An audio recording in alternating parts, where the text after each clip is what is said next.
ഒരുപാട് മരുന്നുകൾ കഴിച്ചതല്ലേ? ഈ അലർജി മരുന്നുകളൊന്നുമില്ലാതെ അല്ലെങ്കിൽ കുറച്ച് കാലം മരുന്ന് കഴിച്ച് കാലാകാലം റിസൾട്ട് കിട്ടുന്ന രൂപത്തിൽ എങ്ങനെ നമുക്ക് മാറ്റിയെടുക്കാം എന്നുള്ളത് നമുക്ക് ഈ വീഡിയോയിലൂടെ ഒന്ന് നോക്കാം. ഞാൻ doctor Nadeeda, doctor Basil Somi hospital, Pandikkad, Malappuram ജില്ല.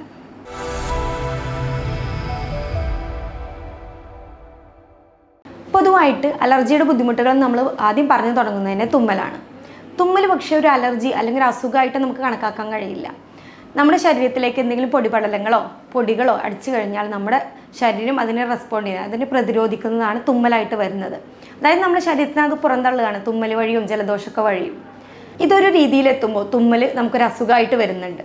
അതെപ്പോഴാണെന്ന് വെച്ചാൽ ഇതുപോലെ ചെറിയ രീതിയിലൊന്ന് പൊടി അടിച്ചാലോ തണുപ്പ് അടിച്ചാലോ കാറ്റടിച്ചാലോ ഒക്കെ നമ്മുടെ ശരീരം വളരെ സ്ട്രോങ് ആയിട്ട് അതിനെ പ്രതിരോധിക്കും, ശക്തമായിട്ട് റെസ്പോണ്ട് ചെയ്യും.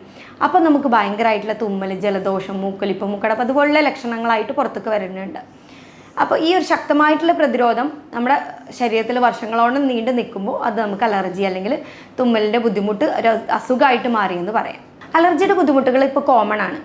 കുട്ടികൾ മുതൽ പിടിച്ച് നമ്മൾ വയസ്സായാലും വരെ അലർജിയുടെ ബുദ്ധിമുട്ടുകൾ കാലാകാലം വർഷങ്ങളായിട്ട് നീണ്ടു നിൽക്കുന്നത് കാണുന്നുണ്ട്. രാവിലെ എണീക്കുമ്പോഴുള്ള തുമ്മൽ, മൂക്കൊലിപ്പ്, മൂക്ക് ചൊറിച്ചിൽ, കണ്ണ് ചൊറിച്ചിൽ, തൊണ്ട ചൊറിച്ചിൽ, അതുപോലെ ചെവി ചൊറിച്ചിൽ, കണ്ണ് വീർത്ത് ചുവന്ന കളറായി വീർത്ത് തടിച്ച് വരുന്നത്, ഇതൊക്കെ അലർജിയുടെ കോമൺ ആയിട്ടുള്ള ലക്ഷണങ്ങളാണ്. അപ്പോൾ നമ്മുടെ എയർവേസിൻ്റെ അപ്പർ ഭാഗത്താണ് ഈ അലർജിയുടെ ബുദ്ധിമുട്ട് അല്ലെങ്കിൽ ആ പൊടിപടലങ്ങളൊക്കെ ആയിക്കഴിഞ്ഞാൽ പ്രതിരോധം കൂടുതൽ വരുന്നതെങ്കിൽ അത് നമുക്ക് ഈ പറഞ്ഞ ലക്ഷണങ്ങളായിട്ടാണ് വരുന്നത്. അതല്ല നമ്മുടെ ശ്വാസകോശത്തിൽ, നമ്മുടെ ലോവർ എയർവേസിലാണ് ഇൻഫെക്റ്റഡ് ആയിട്ട് വരുന്നതെങ്കിൽ നമ്മുടെ ശ്വാസനാളം ചുരുങ്ങിപ്പോകും. അപ്പം നമുക്ക് ശ്വസിക്കാനുള്ള ബുദ്ധിമുട്ട്, ശ്വാസതടസ്സം അങ്ങനെയുള്ള ബുദ്ധിമുട്ടുകൾ കൂടുതലായിട്ട് വരും. അപ്പോൾ രാത്രിയിലായിരിക്കും ഈ ബുദ്ധിമുട്ടുകളൊക്കെ കൂടുതലായിട്ട് കണ്ടുവരുന്നത്. അലർജിക്ക് പലതരം കാരണങ്ങൾ പറയുന്നുണ്ട്. പൊതുവായ കാരണം എന്ന് പറയുന്നത് പുക, പൊടി, അതുപോലെ തണുപ്പ്. ഇതാണ് പൊതുവായിട്ട് അലർജി ഉണ്ടാക്കുന്ന മെയിൻ റീസൺസ് അല്ലെങ്കിൽ മെയിൻ കാരണങ്ങൾ എന്ന് പറയുന്നത്. പിന്നെ പാരമ്പര്യ ഘടകങ്ങൾ അലർജിക്ക് കാരണമാകുന്നുണ്ട്. ഇപ്പോൾ അച്ഛനോ അമ്മയ്ക്കോ അലർജിയുടെ ബുദ്ധിമുട്ടുണ്ടെങ്കിൽ മക്കൾക്ക് എന്തായാലും വരും, അല്ലെങ്കിൽ ഗ്രാൻഡ് പാരൻസിനുണ്ടെങ്കിൽ അവരുടെ മക്കൾക്ക് അല്ലെങ്കിൽ അവരുടെ പേരക്കുട്ടികൾക്കൊക്കെ അലർജിയുടെ ബുദ്ധിമുട്ട് വരാറുണ്ട് എന്ന് കരുതി നമ്മുടെ അമ്മയ്ക്ക് അലർജിയുടെ ബുദ്ധിമുട്ടുണ്ട് 5 മക്കളുണ്ടെങ്കിൽ ആ 5 പേർക്കും അലർജിയുടെ ബുദ്ധിമുട്ടുണ്ടാവും നമ്മൾ പറയാൻ കഴിയില്ല. 1-2 പേർക്ക് ഈ ഒരു ബുദ്ധിമുട്ട് കാണാം. പിന്നെ ഞാൻ നേരത്തെ പറഞ്ഞല്ലോ, തണുപ്പിൽ നിന്ന് ചൂടിലേക്ക് മാറുമ്പോഴോ അല്ലെങ്കിൽ ചൂടിൽ നിന്ന് തണുപ്പിലേക്കോ കാലാവസ്ഥയിൽ വരുന്ന മാറ്റങ്ങൾ അലർജിക്കാർക്ക് കൂടുതൽ ബുദ്ധിമുട്ട് അതൊരു കാരണമായിട്ട് മാറുന്നുണ്ട്. ഒരു 90% ആളുകളും കോവിഡ് പിടിപെട്ടവരായിരിക്കും. കോവിഡ് ഈ ഒരു അലർജിയുടെ ഒരു കാരണമായി മാറുന്നുണ്ട്. ആ ശ്വാസകോശത്തിലാണ് കോവിഡ് അഫക്റ്റ് ചെയ്യുന്നത് നമുക്ക് എല്ലാവർക്കും അറിയാം.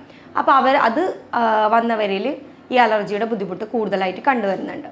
അലർജി നമുക്ക് കണ്ടുപിടിക്കാൻ പലതരം ടെസ്റ്റുകളുണ്ട്. നോർമലി നമുക്ക് ബ്ലഡ് ടെസ്റ്റ് ചെയ്താൽ തന്നെ അതിൽ IgEയുടെ കൗണ്ട് അതുപോലെ തന്നെ ACയുടെ കൗണ്ടൊക്കെ ഒരുപാട് കൂടിയിട്ടുണ്ടാവും. അലർജി പേഷ്യൻസിലൊക്കെ നോക്കിക്കഴിഞ്ഞാൽ വളരെ ഹൈ ആയിരിക്കും ഇവയുടെ കൗണ്ട്. അതുപോലെ നമുക്ക് ആസ്മ അങ്ങനെ ബുദ്ധിമുട്ടുകളാണെന്നതിൽ കൺഫേം ചെയ്യാൻ നമുക്ക് പൾമണറി ഫങ്ഷൻസ് ടെസ്റ്റ് ചെയ്താൽ മതി. അതിൽ നമുക്ക് ആസ്മയുടെ ബുദ്ധിമുട്ടുകളൊക്കെ തിരിച്ചറിയാൻ കഴിയും. ഇതൊക്കെ നിങ്ങൾക്ക് അറിയാവുന്ന കാര്യങ്ങളാണ്, അല്ലെങ്കിൽ ഇതിന് ഒരുപാട് ട്രീറ്റ്മെൻറ്റ് നമ്മൾ എടുത്തിട്ടുണ്ട് എന്നൊക്കെ ആയിരിക്കും നിങ്ങൾക്ക് മനസ്സിൽ വരുന്നത്. ഇപ്പോൾ നമ്മുടെ ഹോമിയോ ചികിത്സയിൽ ജർമ്മൻ മരുന്നുകളാണ് ഉപയോഗിക്കുന്നത്. അതുപോലെ നിങ്ങളുടെ രോഗനിർണയം നടത്തുന്നത് ഒരു ആർട്ടിഫിഷ്യൽ ഇൻ്റലിജൻസിൻ്റെ സഹായത്തോടെയാണ്. അപ്പോൾ നമുക്ക് എന്താണ് നിങ്ങളുടെ അസുഖത്തിൻ്റെ എക്സൈറ്റിംഗ് കോസ് അല്ലെങ്കിൽ അതിൻ്റെ കാരണം എന്താണ്, എന്തുകൊണ്ടാണ് ഇത് വരുന്നത് എന്നുള്ളത് നമുക്ക് ഈസി ആയിട്ട് മനസ്സിലാക്കാൻ കഴിയും. അതുപോലെ തന്നെ ഒരു യൂറോപ്യൻ നിർമ്മിത സോഫ്റ്റ്വെയറിൻ്റെ സഹായത്തോടെ നമ്മൾ മരുന്ന് നിർണ്ണയിക്കുന്നത്, നമ്മൾ കൺസ്റ്റിറ്റ്യൂഷണൽ മെഡിസിൻസ് ആണ് ഉപയോഗിക്കുന്നത്.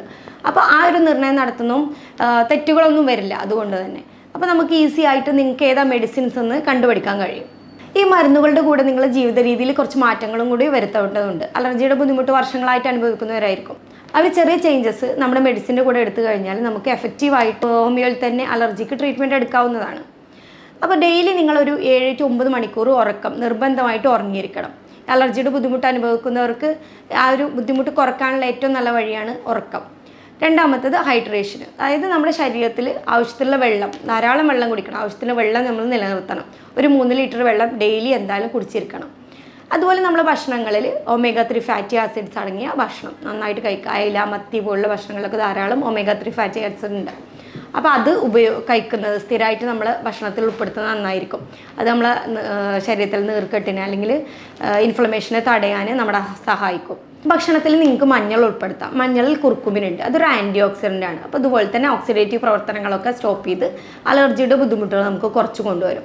നമുക്ക് ഡെയിലി മഞ്ഞൾ ഉപയോഗിക്കാം, ഭക്ഷണത്തിൽ ഉപയോഗിക്കാം. അതല്ല രാവിലെ എണീറ്റ ഉടനെ ഒരു 1/2 ടീസ്പൂൺ മഞ്ഞൾ നമുക്ക് അതുപോലെ തന്നെ എടുത്ത് കഴിക്കാം. ഇനി അങ്ങനെ കഴിക്കാൻ ബുദ്ധിമുട്ടുള്ളവർക്ക് നമുക്കൊരു ടീസ്പൂൺ തേനെടുക്കുക, അതിലൊരു 1/2 ടീസ്പൂൺ മഞ്ഞൾ മിക്സ് ചെയ്ത് നമുക്ക് ഡെയിലി 1-2 നേരം കഴിക്കുന്നത് വളരെ നല്ലതായിരിക്കും ഈ അലർജി ബുദ്ധിമുട്ട് അനുഭവിക്കുന്നവർക്ക്.